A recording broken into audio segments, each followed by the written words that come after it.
Fall is in full swing, and that means so is bourbon hunting season. Here's 10 bottles to keep your eye out for.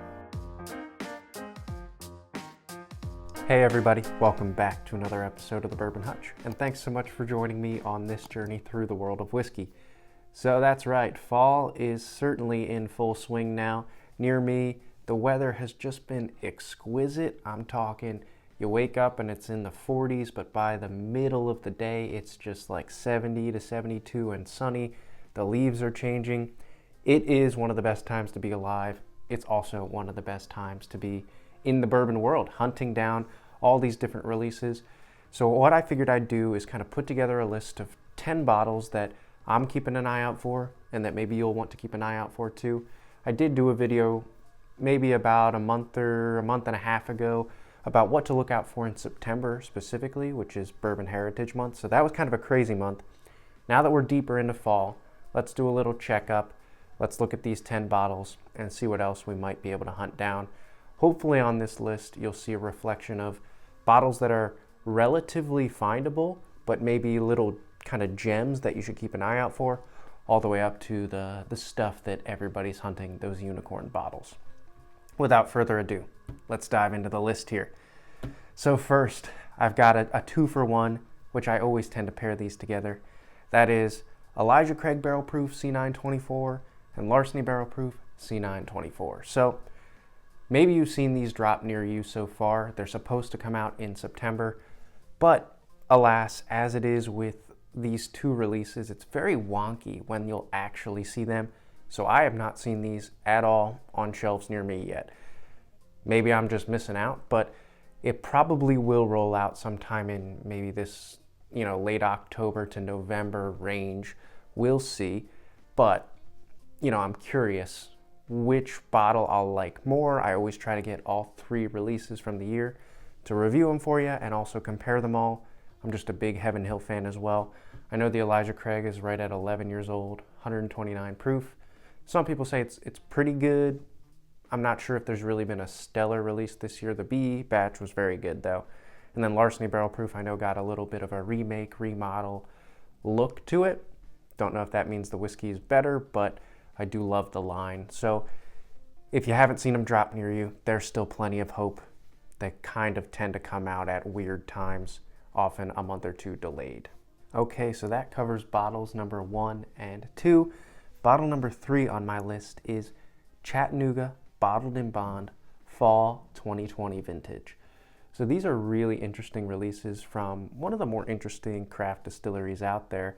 They always give you these 4-year-old bottled in bond releases each season, twice a year, and they're always super complex and very, very interesting. Apparently this 2020 fall version has some extra roasty, toasty elements to the mash bill, so I bet this one's gonna have those fall, maybe even winter, Christmas vibes to it. I have one that's like cranberry sauce in a glass. I have another one that is very like roasted pecan. You're just gonna get different experiences because they do so many different things in the mash bills here.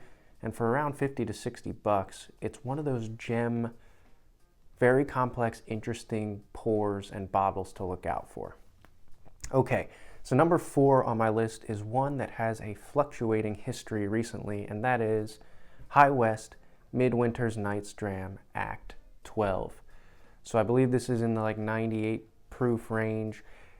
Undisclosed age on this one, which is maybe a little bit disappointing. I know that High West has started to put their own whiskey into this, which means it's probably younger than what it was back when they were sourcing, mostly from MGP is my understanding. So seen a couple of reviews starting to float out there around this bottle. Some seem to really like it. Some say it's sort of middle of the road. It's kind of an interesting line and brand. They're on Act 12 now.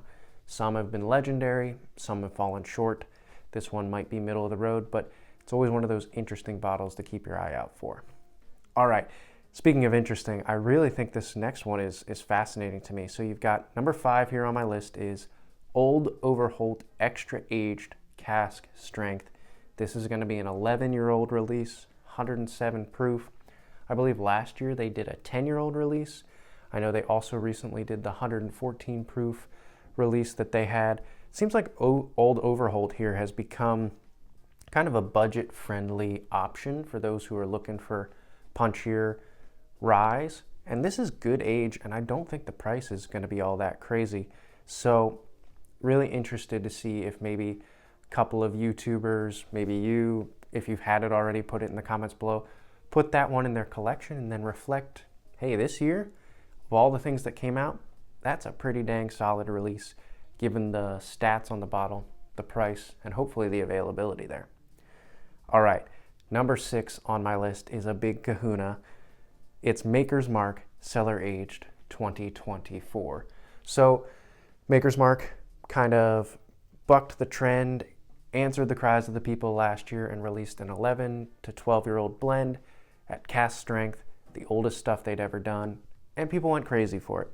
Now it has some mixed reactions from people. I think there's an earthy, darker quality to Maker's when it gets that old, although the broad consensus has been that it's great.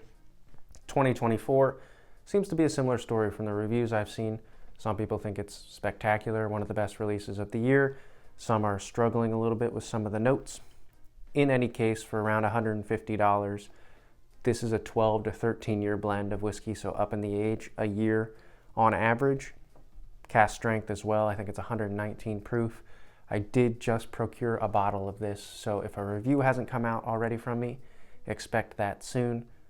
But I tasted it, and I think it's pretty good.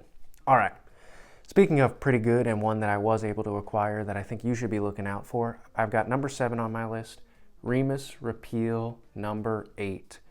So again, kind of like the High West Midwinter's Night's Dram, we've got a brand, a line that's got 8 releases now, and it has gone up and down in terms of quality and reviews.